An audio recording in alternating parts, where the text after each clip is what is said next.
오늘 우리에게 주신 말씀은 창세기 1장 27절과 마가복음 3장 1절에서 6절까지의 말씀입니다. 한 목소리로 다 같이 읽도록 하겠습니다. 하나님이 당신의 형상대로 사람을 창조하셨으니 곧 하나님의 형상대로 사람을 창조하셨다. 하나님이 그들을 남자와 여자로 창조하셨다. 예수께서 다시 회당에 들어가셨다. 그런데 거기 한쪽 손이 오그라든 사람이 있었다. 사람들은 예수를 고발하려고 예수가 안식일에 그 사람을 고쳐주시는지를 보려고 예수를 지켜보고 있었다. 예수께서 손이 오그라든 사람에게 말씀하셨다. 일어나서 가운데로 나오너라. 그리고 말씀하셨다. 안식일에 선한 일을 하는 것이 옳으냐 악한 일을 하는 것이 옳으냐 목숨을 구하는 것이 옳으냐 죽이는 것이 옳으냐. 그들은 잠잠하였다. 예수께서 노하셔서 그들을 둘러보시고 그들의 마음이 굳어진 것을 탄식하시면서 손이 오그라든 사람에게 말씀하셨다. 손을 내밀어라. 그 사람이 손을 내미니 그의 손이 회복되었다. 그러자 바리새파 사람들은 바깥으로 나가서 곧바로 헤롯 당원들과 함께 예수를 없앨 모의를 하였다. 아멘. 마가복음 3장을 읽었지만 마가복음 2장 마지막 부분을 읽어보면 예수님과 바리새인들 사이에 말다툼이 났습니다.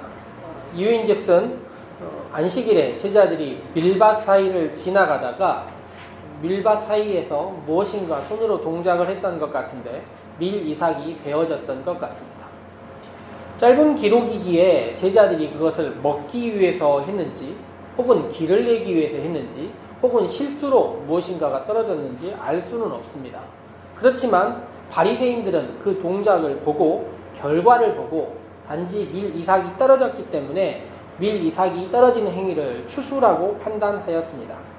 추수라고 하면 일이 되는 것이니 단지 걸어가는 것이 아니라 무엇인가 목적을 가지고 하는 일이 되는 것이니 안식일에 하지 말아야 될 어떤 일을 한 것이라는 것입니다.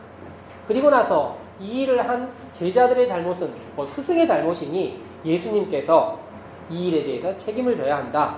왜 제자들에게 이렇게 하게 하였느냐라고 이야기하신 것입니다. 그에 대해서 예수님께서 두 가지로 답변을 하십니다. 구약성경 보니 다윗은 율법에 하지 못할 일들, 즉 제사장만 먹을 일들을 했는데도 사람들이 그거 가지고 뭐라고 하지 않았다는 것입니다. 더군다나 유대인들의 역사 기억 속에서 불과 얼마 되지 않은 시절에 이 안식일에 관해서는 엄청 큰 일 하나가 있었습니다. 솔로몬이 지은 성전과 헤롯이 지은 성전기 사이에 제2성전기라는 성전기가 있습니다. 즉 바벨론에서 돌아온 사람들이 에스라, 느헤미야, 학개 시절에 성전 하나를 지었던 것이죠. 이 성전기를 제2성전기라고 흔히 통칭합니다. 그 시절이 구약 성경과 신약 성경 사이였는데요. 이 제2성전기에 일어난 일들을 우리 성경은 우리가 읽고 있는 개역개정이나 표준세번역 성경은 기록하지 않습니다.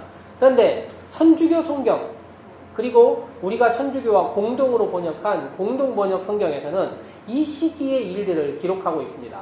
그리고 마태복음 바로 앞에 마카베오라는 성경이 기록되어 있습니다. 이 마카베오 성경이 BC 1세기에서 3세기 사이에 일어난 이야기들을 기록하고 있는데요. 그 중에 하나가 이 시리아의 왕 안티오쿠스라는 사람이 이스라엘 사람들과 전투하는 이야기가 나옵니다. 근데 이 사람이 굉장히 잔인했어요. 잔인한 행동을 어떤 것을 했냐면 유대인들의 풍습을 알고 있었습니다. 그러다가 어떤 풍습 하나를 알게 됐냐면 안식일에는 이들이 전쟁을 치러도 아무것도 못할 거라는 것을 알고 있었습니다. 그래서 안식일 날마다 찾아서 전투를 한 겁니다. 이스라엘 사람들이 처음에는 안식일에 전투하는데 무방비로 있다가 마카베오상 1장 30절 정도 성경을 읽어보면요. 유대인들이 약 1000명 정도 죽임을 당하는 거예요. 1000명 정도 죽고 나자 사람들이 모여서 회의를 합니다. 안식일에도 싸워야겠다. 그 전까지는 그런 일은 한 번도 없었는데 민족의 멸망 앞에서 사람들이 이야기하는 것입니다. 안식일에라도 목숨을 구하기 위하여 전투를 해야 된다라고 생각을 한 거예요. 그리고 나서 그런 일들을 살아간 것입니다. 전투를 직접 했다는 거예요. 불과 1세기 전의 일이니 우리로 치자면 일제시대에 일어난 일이니 당시 사람들, 역사를 소중히 여기고 있는 유대인들이 모를 리 없다는 것입니다. 안식일이 변하고 있고 안식일의 목적이 생명을 위하여 바뀌고 있다는 것을 알고 있는 것입니다. 그래서 예수님께서 뭐라고 얘기하는 것이냐면 안식일이 사람을 위하여 있는 것이지 사람이 안식일을 위하여 있는 것이 아니다라고 이야기하는 것이죠. 그런데 이 사람의 개념에서 이스라엘 사람들은 자기들과 이방인들 또 바리새인들과 사두개인들 유대인들 중에서도 많은 계파들을 나누고 있었으니 똑같이 생각하지 않고 있었던 것입니다. 지금도 유대인들은 안식일이란 말 앞에서 일정 정도의 줄을 긋고 그 이상을 벗어나지 않으며 해야 될 행동과 하지 않아야 될 행동들을 정하고 있으니 과거 시대에는 어땠겠습니까? 제가 몇 번 이야기를 드렸지만 이것은 우리나라 7, 80년대 혹은 90년대에 한국 교회에서 주일 성수를 생각하는 개념과 그것의 확대된 버전이라 생각하면 됩니다. 주일날 뭐 하면 안 된다라고 얼마나 많이 이야기를 했는지 몰라요. 돈도 쓰면 안 되고 공부도 하면 안 되고 많은 이야기들을 했습니다. 주일 성수의 무게가 사람들을 짓눌렀던 것입니다. 그런데 이 짓누름은 과거 이스라엘과 비교하면 아무것도 안 되는 것이죠. 어마어마한 무게로 짓누르고 있었는데 예수님께서 그 문제에 대해서 정면으로 도전한 것입니다. 그리고 나서 성경은 2장 끝날 때 아무 이야기를 하지 않아요. 유대인들이 그거에 대해서 무슨 이야기하는 것을 하지 않습니다. 왜냐하면 다윗과 이 마카베오 시절의 문제들을 자신들이 알고 있었기 때문에 생명에 대한 이야기, 추수에 대한 이야기 논쟁하기 어려웠을 수 있습니다. 그런데 이것이 끝난 게 아니라 그대로 잠복되어 있는 상태, 문제가 해결되지 않은 상태로 3장이 시작됩니다. 그리고 나서 성경의 시작에 뭐라고 나왔냐면 다시 안식일이라는 것입니다. 다시 안식일이 시작되었습니다. 아마도 2장에 그 사건이 일어난 다음에 바로 그날은 아닌 것 같고 그 사건이 지난 다음에 무엇인가 의미가 더 생겨나고 유대인들 사이에 바리새인들 사이에 이 문제에 대해서 어떻게 해야 될 것인가의 논의가 더 많이 풍성하게 있은 다음에 안식일이라는 것입니다. 아마 유대인들은 철저하게 준비를 했을 수도 있고 그래서 예수님이 무슨 일을 하는가를 지켜보기도 했고 혹은 더들놓기도 하고 혹은 무엇인가 문제거리를 만들려고 준비하고 있었다는 것입니다. 보통 다시 안식일이다. 우리로 말로 치자면 다시 주일이라 이야기하면 그날은 우리에게 기쁨이 되는 날, 하나님의 형상을 찾는 날, 하나님께 감사하는 날, 우리의 영이 새로워지는 날이라고 생각할 수 있을 것인데 이후 예수님과 함께하는 유대인들, 바리새인들은 범법 행위를 하지 않나 지켜보고 찾고 있었다는 것입니다. 그들의 마음이 삐뚤어지니 결과도 삐뚤어질 수밖에 없습니다. 삐뚤어진 것은 언제나 가만히 있지 않고 요동하여서 다른 사람들에게 그 삐뚤어진 것을 나타낼 수밖에 없기 때문입니다. 바리새인들은 예수님을 기다리고 있습니다. 무엇을 하기 위해서요? 고발하기 위해서입니다. 몇몇 학자들 이 바리새인들이라는 어원의 이름이 바리사이오인데요. 이것과 구약 성경의 출애굽기에 나온 파라오가 되게 유사하다. 특히 이 마가복음 상반기에 나온 앞쪽에 나온 이 바리새인들과 파라오에 되게 유사점이 많다 하는 이야기들을 많이 기록하고 있습니다. 자신의 왕국을 지키고자 했던 이 파라오와 자신들의 율법을 지키고 있었던 이 바리사이오, 이 사람들 사이에 유사점이 많다는 것입니다. 성경에 보니 파라오도 굉장히 완악하고 강팍했다라는 말이 나와 있고 이것이 무엇입니까? 은혜를 거부하는 것입니다. 눈이 가려진 것이고 아무리 하나님께서 무엇인가를 하려고 해도 그들의 마음이 가려져 있고 은혜를 거부하고 있는 상태, 이것이 완악한 상태라는 것입니다. 예수님의 이야기 그렇게 많이 보았는데도 기적을 보고 말씀을 들었는데도 눈이 가려져 있으니 어떤 것도 자신들의 마음에 감동도 눈이 벗겨지는 일도 나타나지 않고 있다는 것입니다. 그래서 나라를 살리겠다는 파라오의 삶이나 의롭게 율법대로 살아가겠다라는 그 바리새인들의 삶이 백성들을 죽음으로 몰아가고 나중에 보니까 모의하고 암살하고 누군가를 죽이려는 마음으로 타인을 억압하기 위한 마음으로 바뀌는 것을 보게 된다는 것입니다. 예수님께서 다시 들어오셨습니다. 다시 들어오셔서 보니 바리새인들의 의도된 설정인지 아니면 정말 그런 사람이 늘 그 자리에 함께 있는지 알 수 없지만 한쪽 손이 말라있는 한 사람이 성전 안에 있었다는 것입니다. 그들 안에서 한쪽 손이 말라 있다는 것이 어떤 병이냐 이렇게 생각해 볼 수 있습니다. 우리들 가운데서는 대부분 정상적인 육체를 가지고 있으니 이 병이 무엇이냐 생각할 수 쉽지 않죠. 그런데 성경에 나와 있는 이 병이 이거냐 저거냐라고 이야기할 필요가 없을 것 같습니다. 왜냐하면 성경에는 한쪽 팔이라고 나와 있지만 사실 한쪽 다리여도 크게 문제 없는 것이고요. 한쪽 눈이어도 상관없는 것이고 한쪽 마음이어도 상관없는 것이고 한쪽 생각이어도 문제가 없는 것입니다. 왜냐하면 한쪽 팔이라는 말 자체가 아니라 어딘가 불편하고 어딘가가 문제가 있고 어딘가가 틀어져 있는 한 사람이 그들 가운데 있었다는 것입니다. 안식일이라는 말은 좋았던 날입니다. 하나님께서 완전하게 만드신 날인데 그날을 완전하게 할 수 없는 어떤 사람이 그들 가운데 있었다는 것입니다. 예수님께서 그 사람을 일으켜 세우신 것입니다. 그리고 오늘 성경에 있는 이야기처럼 안식일에 선을 행하는 것이 옳으냐 악을 행하는 것이 옳으냐 생명을 살리는 것이 옳으냐 생명을 죽이는 것이 옳으냐 이렇게 물으셨다는 것이죠. 그런데 사람들이 어떻게 합니까? 침묵했다는 거예요. 결정하지 않고 멈춰 있었다는 것입니다. 예수님께서 성경에 따르면 분노하셨다고 나왔어요. 슬퍼하셨다고 나오고 예수님의 마음이 너무 좋지 않았던 것 같습니다. 이 당연한 질문, 생명을 살리는 것이 낫다. 그 이야기 못하는 사람들이 너무 예수님 마음에 안타까우셨던 것 같습니다. 그런데요, 사람들의 침묵이라는 것이 더욱 안타깝고 마음이 아픈 것이 어디에 있냐면요. 예수님의 질문에 대답하지 않았던 사람들 있지 않습니까? 근데 이 사람들이 예수님께서 치유하신 다음에도 어떤 반응도 없어요. 보통 성경에서 예수님께서 누군가를 치유했을 때 그 다음에 나타나는 이야기가 뭐냐면 하나님께 영광을 돌린다든지 많은 사람들이 놀랐다든지 하는 일입니다. 그런데 성경에 보니 아무 반응이 나타나지 않고 있다는 것입니다. 어떤 일에도 놀라지 않은 존재들이 어떻게 되었을까요? 아마 바리새인들이 아니면 헤롯과 관련된 사람들이 지켜보고 있으니 그들의 놀람을 억제하고 있었던 것일까요? 이 두 가지의 침묵 사이에 놓여있는 이 안식일, 이것이 무엇인가 하는 생각이 든다는 것입니다. 성경 이야기를 간단하게 지금 3장 이야기를 간단하게 이야기를 했는데 이 이야기 읽으면서 우리가 생각할 수 있습니다. 성경의 시대에 참 그랬구나. 그들 참 악한 사람들이었네. 그들 왜 이렇게 침묵하고 있었을까? 우리 사이에 누군가가 기적을 베푸는 예배가 되었다면 우리도 놀랐을 것인데 우리도 그 사건 보면서 우리는 감격했을 것인데 하나님께 영광 돌리며 박수 쳤을 것인데 라고 생각할 수 있습니다. 그렇지만 어떻게 이 성경을 읽어야 하는지 오늘 우리는 어떻게 읽어야 하는지 제가 그래서 오늘 마가복음 3장과 함께 창세기 1장의 이야기를 함께 읽어보려고 생각한 것입니다. 창세기 1장은 이렇게 기록하고 있습니다. 하나님이 당신의 형상대로 사람을 창조하셨으니 곧 하나님의 형상대로 사람을 창조하셨다. 하나님이 그들을 남자와 여자로 창조하셨다.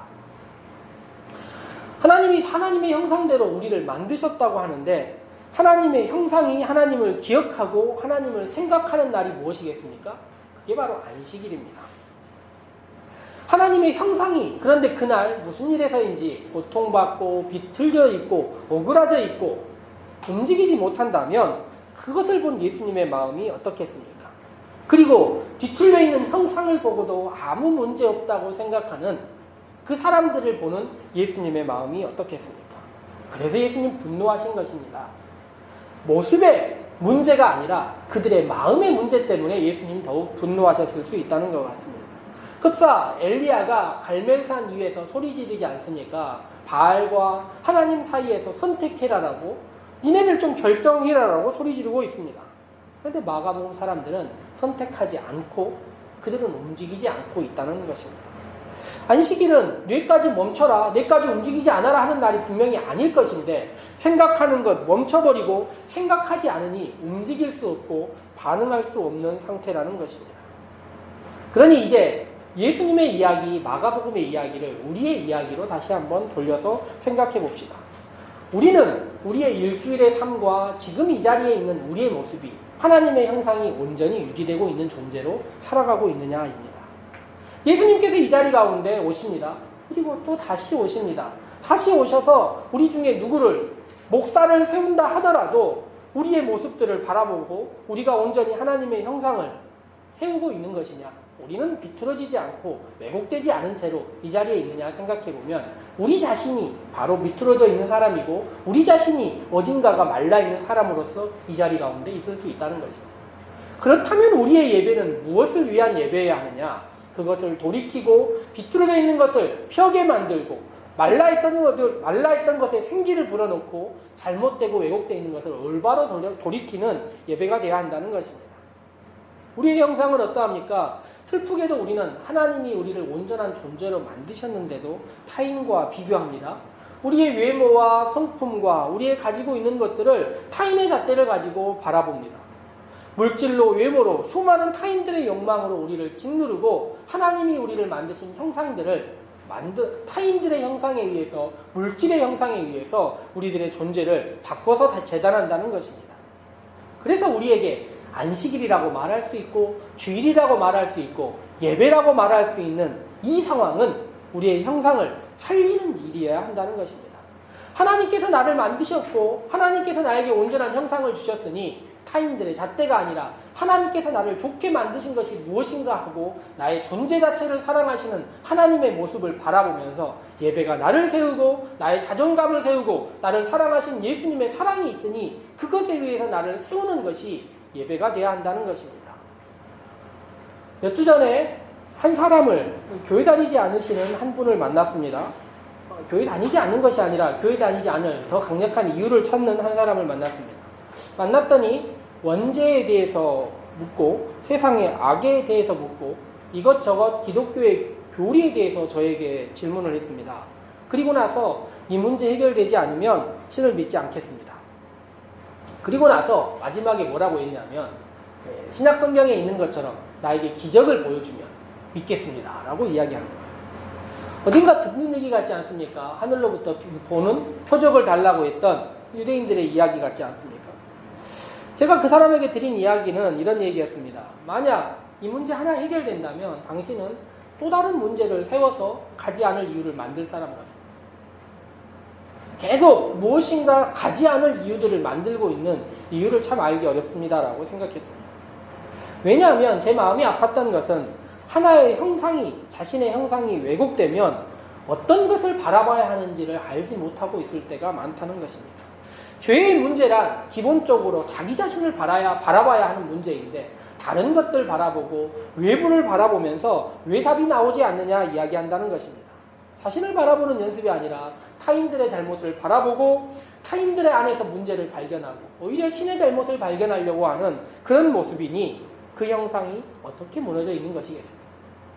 그래서 3장이 지난 다음에 예수님께서 4장 성경에서 무슨 얘기하시냐면 씨 뿌리는 비유 이야기를 하시는 거예요. 지독히도 믿지 않으려고 하는 사람들과 지독히도 틀어져 있는 하나님의 형상을 가진 존재들 안에서 씨 뿌리는 사람의 마음이 어떻겠냐는 것입니다. 돌짝밭처럼 말라있는 마음들, 길가처럼 말라있는 마음들, 가시떨기처럼 날카로운 그들의 마음들 가운데 좋은 땅을 갖는다는 것이 어떤 일이겠습니까? 하나님께서 우리의 형상이 좋은 땅처럼 바뀌기를 원하시는 것이고 우리가 그래서 마가복음, 누가복음에 나오는 이야기처럼 하나님께서 적은 무리의 모습들, 하나님의 나라를 사모하고 그의 나라를 먼저 구하려는 사람들의 모습들, 그의 형상을 찾으려는 모습들이 그렇게 귀하다고 이야기하시는 것입니다.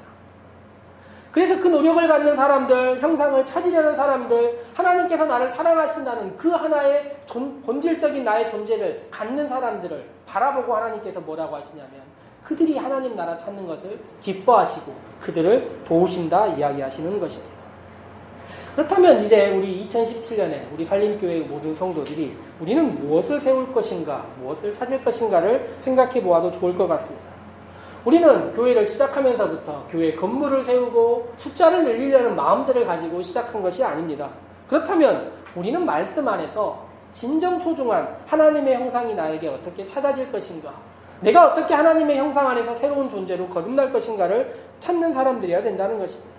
예배 안에서, 기도 안에서, 찬양 안에서, 말씀 안에서 우리가 찾기를 원하는 것은 세상의 잣대가 아니라 주님께서 나를 사랑하셔서 나를 세우셨으니 내 스스로가 얼마나 소중한 존재인지, 내 안에 발견된 하나님의 형상이 무엇인지를 찾고 그것을 세우는 자들이 되는 것이 진정으로 하나님께서 우리의 예배 가운데 원하신다는 것입니다.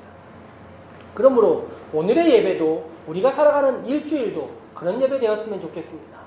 우리들의 마음 가운데 하나님께서 나에게 주신 것이 무엇인가 하고 타인들이 나를 바라보는 시선과 그런 것들을 의식하는 것이 아니라 하나님께서 나를 얼마나 사랑하셨는지 깨닫고 그 형상 안에서 나를 발견하고 내 안에 비뚤어진 것, 왜곡된 것이 있었다면 예배 안에서 기도하면서 되돌리고 그것을 온전케 하실 하나님을 찬양한다면 그것이 참된 살림이 아니겠는가? 그것이 참된 살아나는 일이 아니겠는가? 하나님께서 우리를 세우시는 일이 아니겠는가 생각해 봅니다.